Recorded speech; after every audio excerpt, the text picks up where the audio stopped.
seperti kita ketahui bahwa Panglima TNI juga sesungguhnya beliau sebagai seorang pasukan khusus yang sudah mempunyai kemampuan anti teror.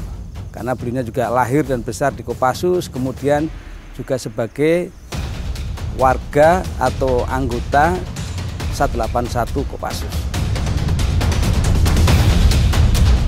Panglima sebagai pengguna kekuatan di seluruh jajaran TNI termasuk dalam hal ini Korps Marinir, sekaligus beliaunya juga sebagai pembina kita. Ini sudah selayaknya Panglima untuk kita angkat sebagai warga kehormatan Korps Marinir. Dan ini sangat layak sekali karena memang juga beliaunya sebagai seorang tokoh yang punya kemampuan anti teror.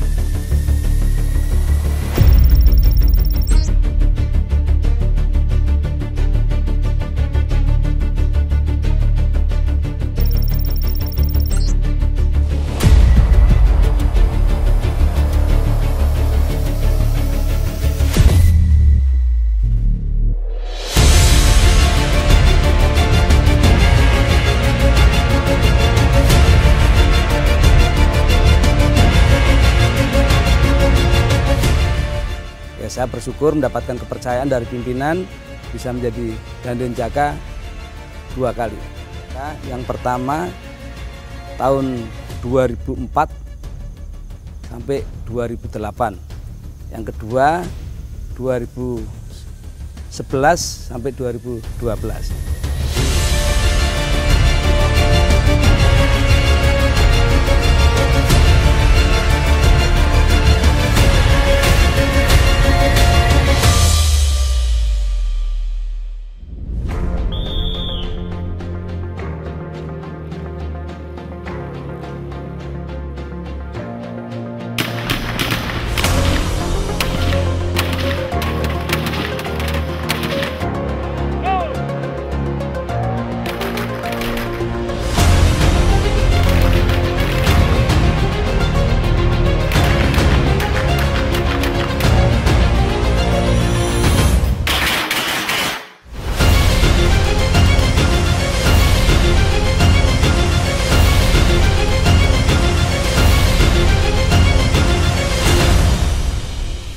Jadi seperti layaknya privat-privat yang lain, tentu kita berusaha untuk memberikan simbolisasi dalam privat itu yang merupakan cerminan dari kemampuan-kemampuan yang dimiliki oleh prajurit atau anggota yang di dalamnya. Privat Denjaka kita rancang sekitar tahun 1998. Kemudian disetujui oleh Bapak Kasal pada tahun 1999. Ketika itu saya masih menjabat sebagai perwira operasi di Denjaka.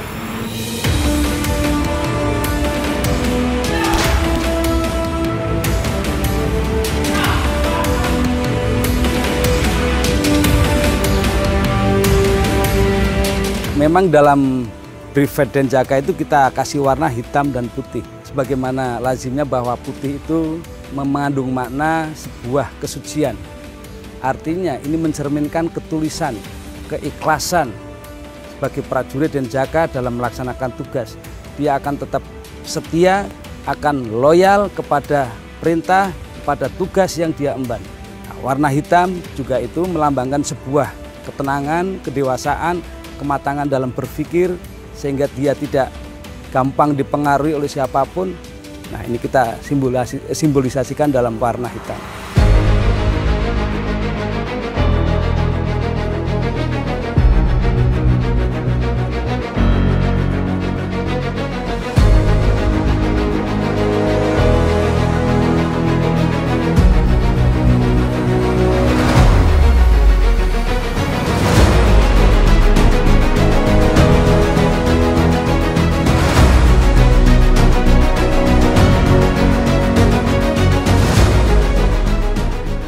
Salah satu klasifikasi untuk diangkat sebagai warga kehormatan marinir adalah bahwa seorang tokoh yang mana beliaunya punya kontribusi yang besar atau berjasa dalam hal pembinaan ataupun pengembangan organisasi khususnya Denjaka.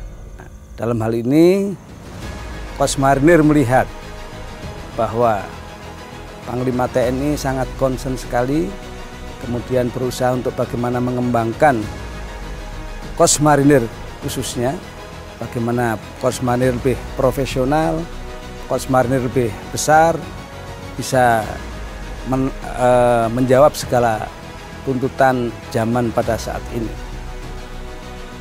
Nah, artinya bahwa ini menjadi salah satu kriteria yang mana memang Panglima TNI sebagai seorang Panglima, sebagai pengguna kekuatan di seluruh jajaran TNI termasuk dalam hal ini Kos Marinir, sekaligus beliaunya juga sebagai pembina kita, ini sudah selayaknya Panglima untuk kita angkat sebagai warga kehormatan Kos Marinir.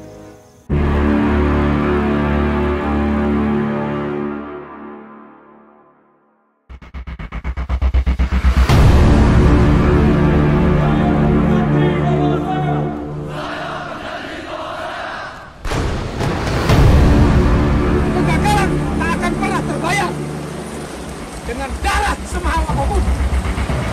Lebih baik pulang nama daripada gagal di medan tugas. Yakini Tuhan bersama kita. Selamat bertugas.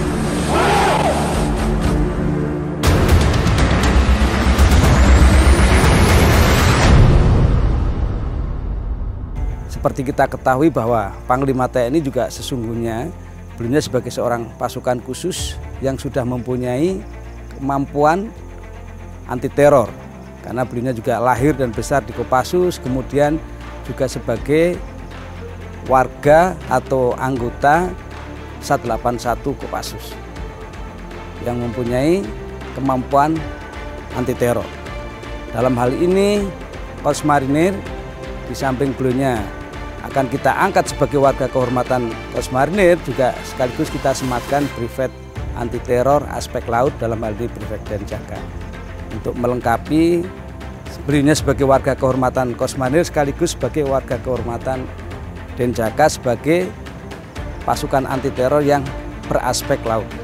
Dan ini sangat layak sekali karena memang juga beliaunya sebagai seorang tokoh yang punya kemampuan anti teror.